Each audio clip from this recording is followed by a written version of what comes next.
Tonight I want to tell you about two boys who vanished. Not in a forest or a storm, not in the chaos of battle or the confusion of a crowded street.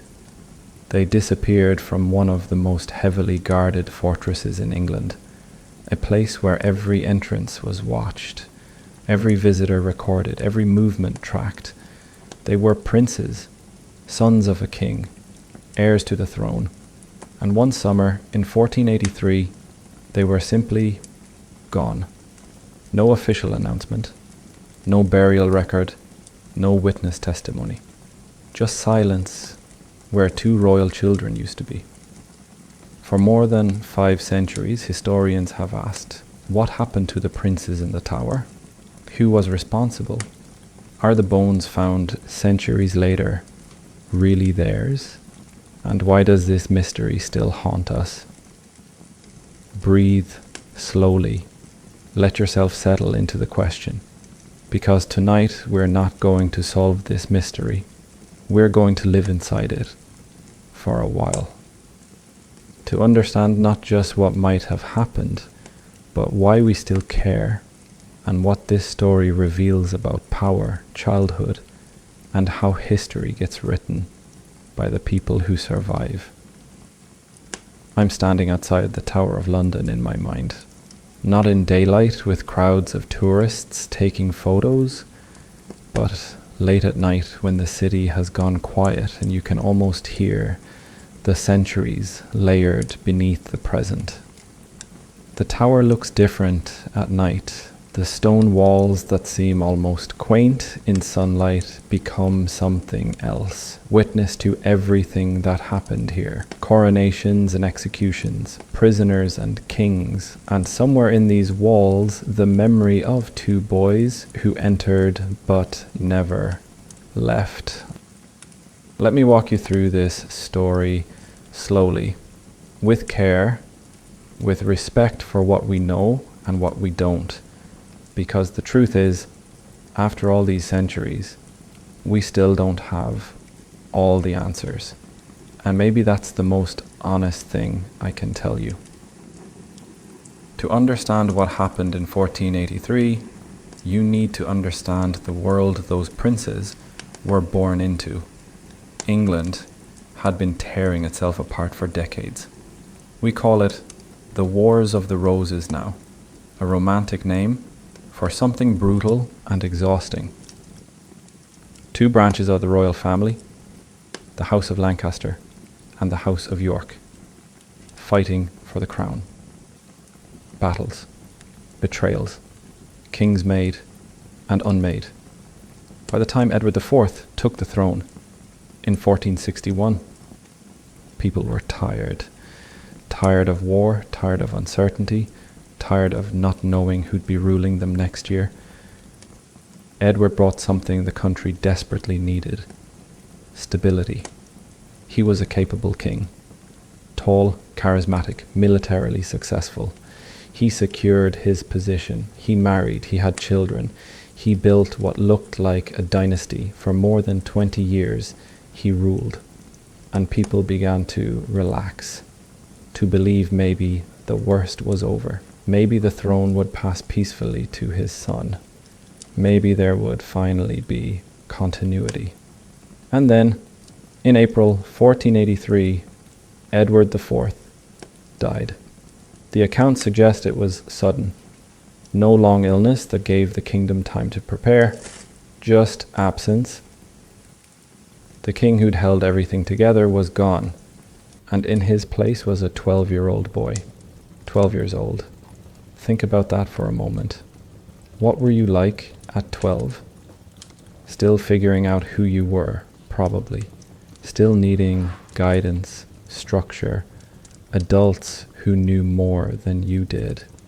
12 is an age for learning, not ruling, for being protected, not protecting a kingdom. But crowns don't wait for childhood to finish. Edward V was 12 when his father died, and by all accounts he seems to have been a serious, thoughtful boy. He'd been raised knowing he'd be king someday, educated in Latin, in statecraft, in the ceremonial duties of royalty. But someday had arrived much too soon. Beside him was his younger brother, Richard, Duke of York, 9 years old, smaller, quieter, the spare heir, as they called second sons, the one who'd step in if anything happened to Edward, but who otherwise would live a royal life without the impossible weight of the crown. I find myself thinking about these boys, not as historical figures, but as children, real children who played and complained about their lessons and probably fought with each other the way brothers do, who had favorite foods and fears they didn't want to admit, and moments of ordinary childhood joy despite all the ceremony around them. They just lost their father. That alone would have been devastating. The grief, the confusion, the sudden absence of the person who was supposed to guide them through everything. And on top of that grief, the world around them was suddenly moving very fast. Adults making decisions, alliances shifting, power realigning itself, while they were still trying to understand that their father was gone. After Edward IV's death, young Edward V was at Ludlow Castle in the Welsh Marches, far from London, where he needed to be for his coronation. Arrangements were made to bring him to the capital. This was routine, expected. A boy who would be king travelling to be crowned. But the journey didn't go as planned. His uncle, Richard, Duke of Gloucester, intercepted the party. Richard had been named Lord Protector in Edward IV's will, a role with historical precedent. It meant he'd govern on behalf of his nephew until the boy came of age. He was experienced in governance and war, trusted by many, and seemingly devoted to his brother's memory. But along that road to London, something shifted. Edward IV's maternal relatives, the Woodvilles, were removed from their positions. The boy's household was reorganized. Decisions were made quickly, with the kind of decisive action that looks like either protection or control, depending on your perspective. Historians still debate Richard's motivations. Was he genuinely concerned about the Woodvilles' ambitions, or was he already thinking about the throne for himself? We don't know. We can't know.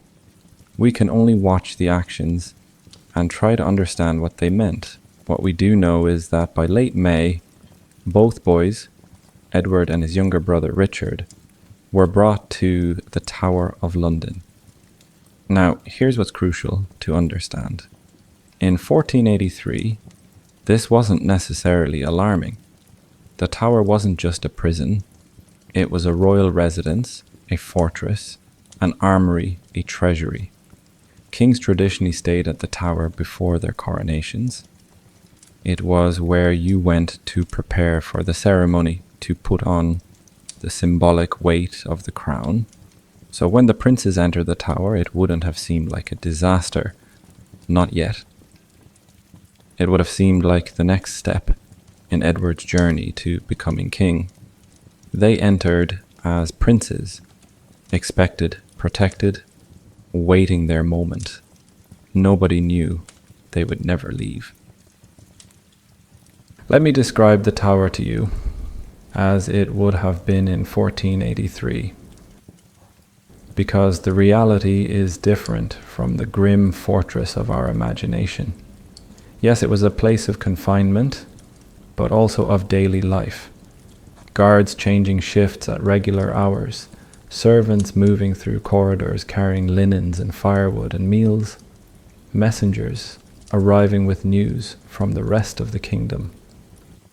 The smell of the Thames River nearby carrying its own particular mix of water and commerce and waste, the sound of bells from London's many churches marking the hours. The princes had rooms in the royal apartments. They had servants attending them. They had food brought to them, clothes, books.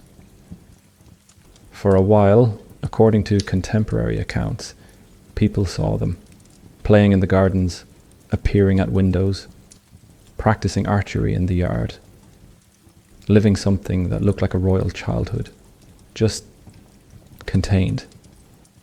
There was no public panic, no outcry. Life in London continued around them, and this matters because what happened next didn't begin with obvious violence or sudden tragedy.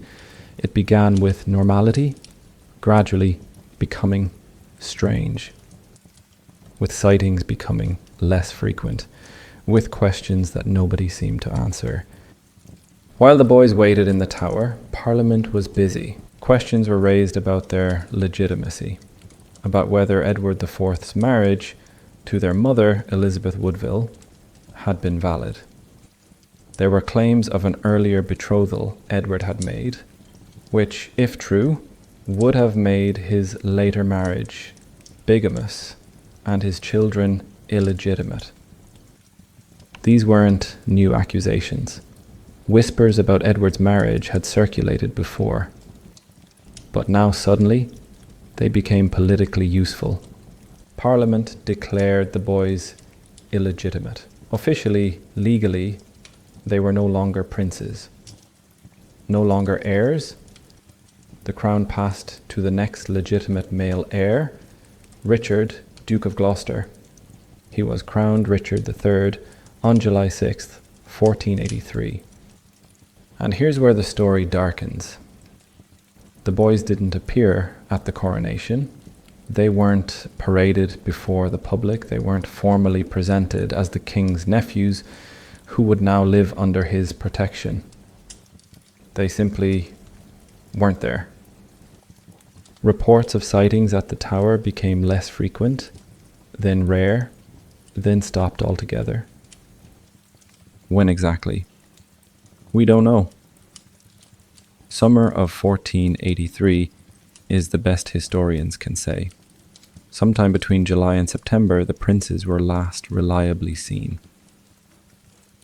After that, silence. Not the silence of children being kept private and protected. The silence of disappearance.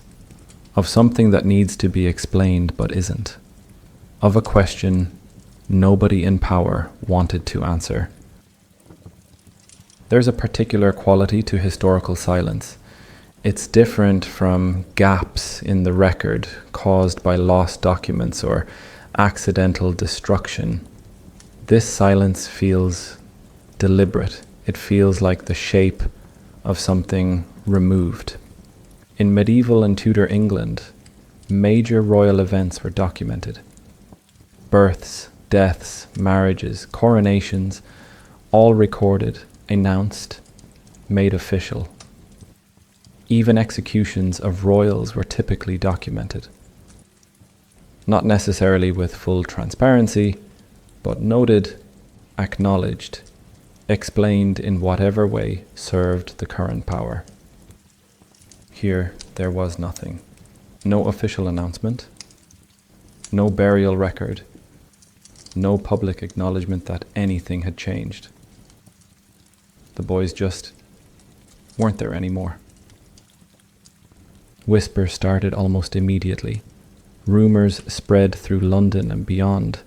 Quiet speculation that grew louder with time. People noticed the absence. They asked questions, and those questions went unanswered, which only made the whispers grow. What could have happened? The most obvious conclusion, the one that seemed most likely to contemporaries and to historians since, is that the boys were killed. That someone, acting on someone else's orders, murdered 2 children because they were inconvenient, because their existence threatened the stability of the new reign, because dead princes can't challenge a king, but living ones always can.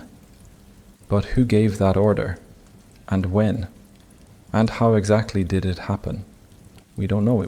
We have stories, accounts written later, based on rumor and political necessity. But we don't have eyewitness testimony. We don't have confessions. We don't have bodies that were identified at the time. What we have is absence, and absence tells us that something happened, but not what. Richard III ruled for just 2 years. By most accounts, he was a capable administrator. He introduced legal reforms that historians still recognize as progressive.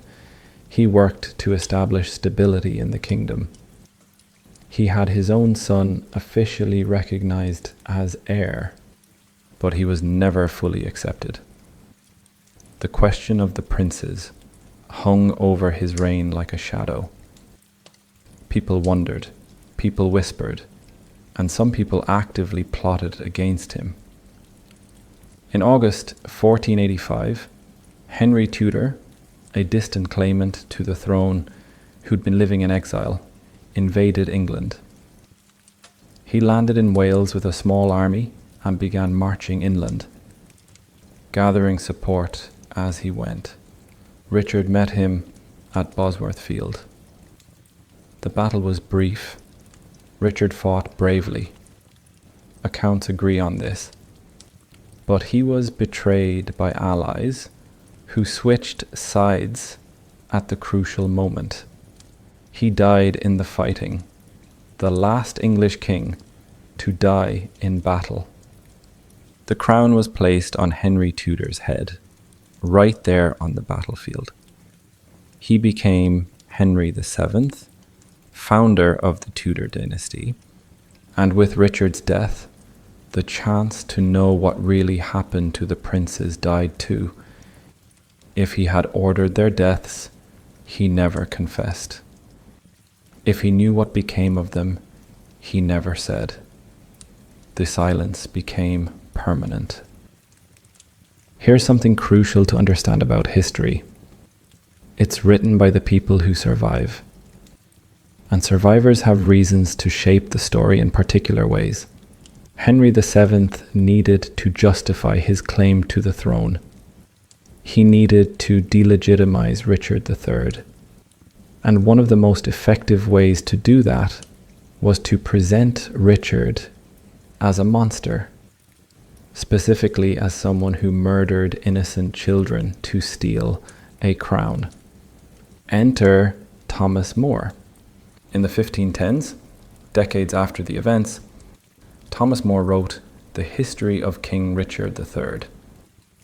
It's a compelling piece of work, dramatic, detailed, full of vivid scenes. It presents Richard as a hunchbacked villain who ordered the princes smothered in their beds, their bodies buried secretly in the tower. But More wasn't there. He was a child when these events occurred. His account is based on rumors, on stories told by people with their own agendas, on hearsay shaped by decades of Tudor propaganda. Then came Shakespeare. In the 1590s, Shakespeare wrote his play Richard III, one of his most famous villains, a scheming, murderous uncle who kills his way to the throne.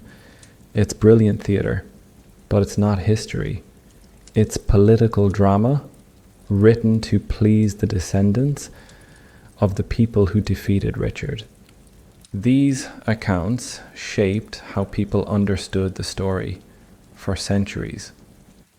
Richard III became synonymous with treachery and child murder. The narrative seemed settled. But here's what I find fascinating. We don't actually know if that narrative is true. The Tudor accounts are politically motivated. They serve a purpose, to make Henry VII's seizure of the throne seem like righteous liberation rather than just another move in the endless game of dynastic politics. That doesn't mean they're entirely false, but it means we need to be careful about accepting them as fact. Richard III might have ordered the princes killed. That's certainly possible. He had motive, means, and opportunity, but he also might not have. Other people had access to the tower, Other people might have seen the boys as threats. Henry VII himself, who took the throne, never actually accused Richard of murdering the princes during his lifetime, which is odd if he had proof. The truth is we don't know, and historians have learned to sit with that uncertainty. In 1674, almost 200 years after the princes disappeared, workmen were renovating a staircase in the Tower of London. Beneath the stairs, about 10 feet down, they found something. A wooden box. And inside the box, 2 small skeletons. The discovery caused immediate speculation. Could these be the princes? The size seemed roughly right. The location made sense. Stories had long suggested the bodies were buried somewhere in the tower. The fact that there were 2 skeletons found together seemed significant.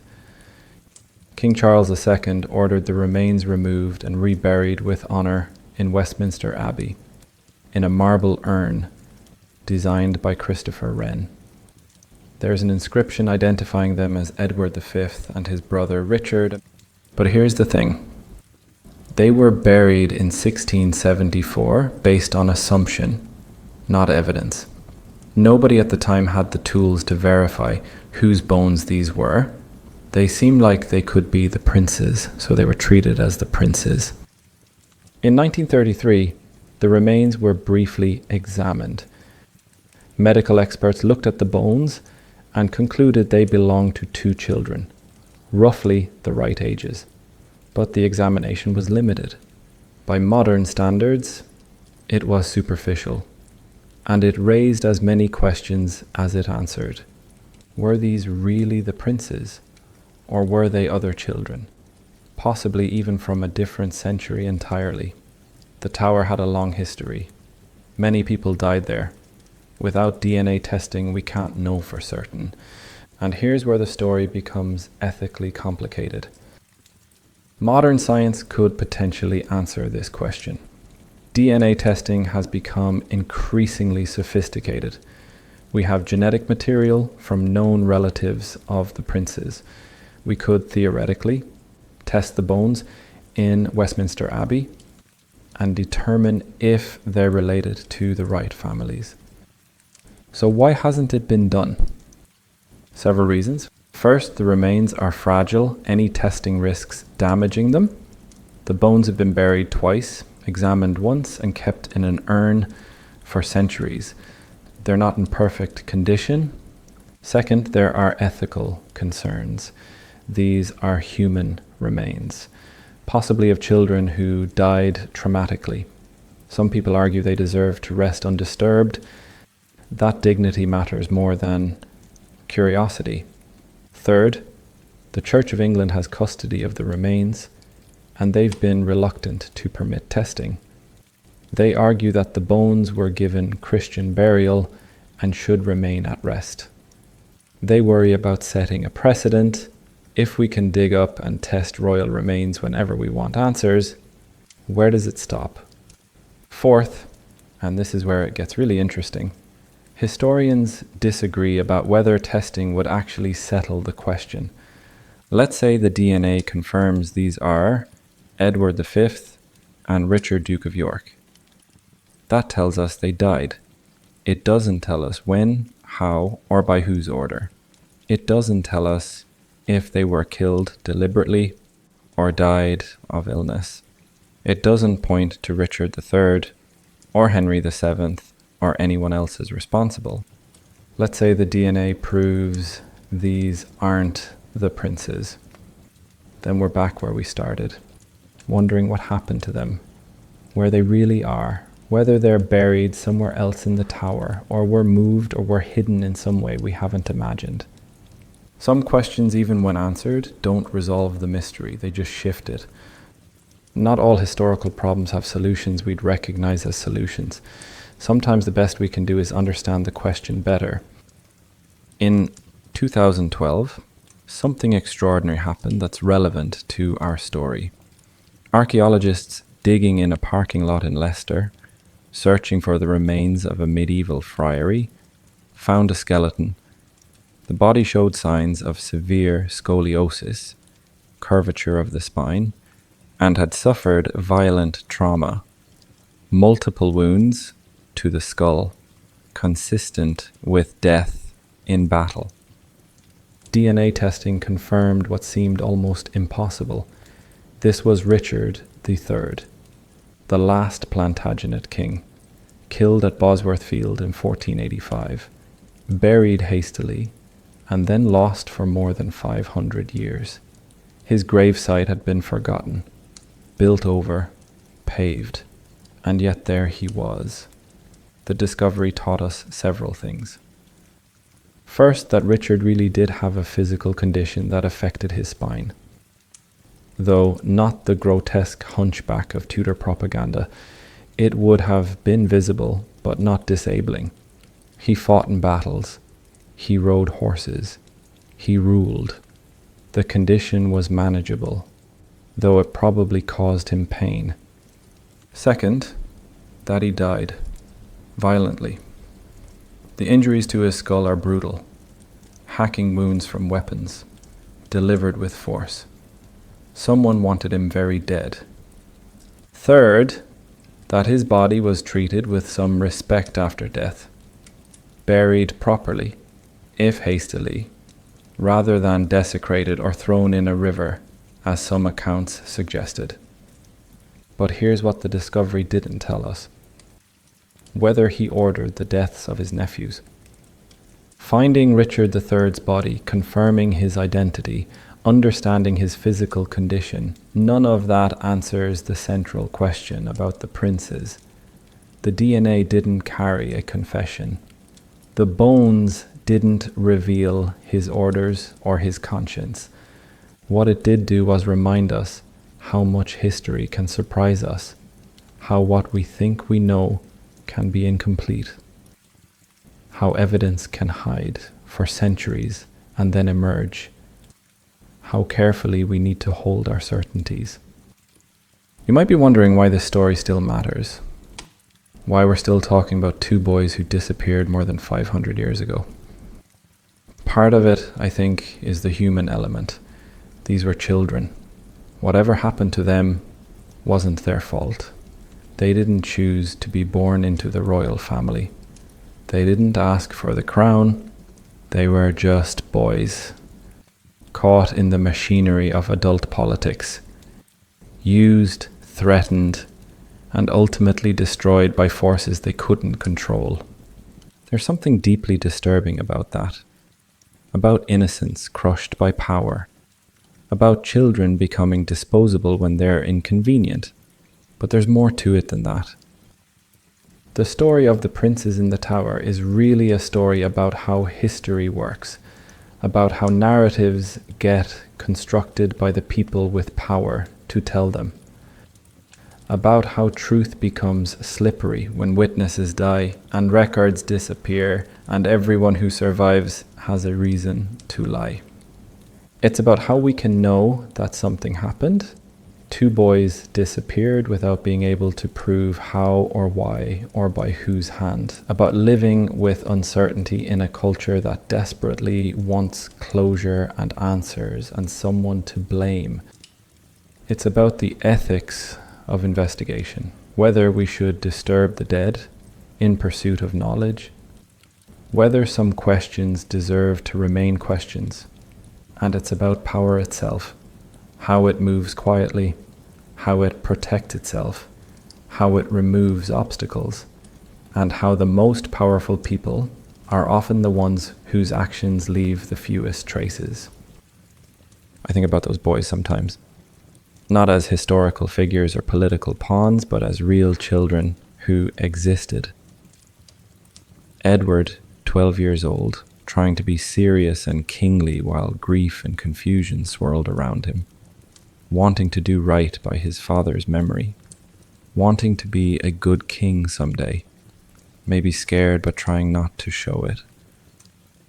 Richard, 9 years old, following his older brother's lead, probably not fully understanding what was happening, looking to Edward for reassurance, playing when he could, missing his mother.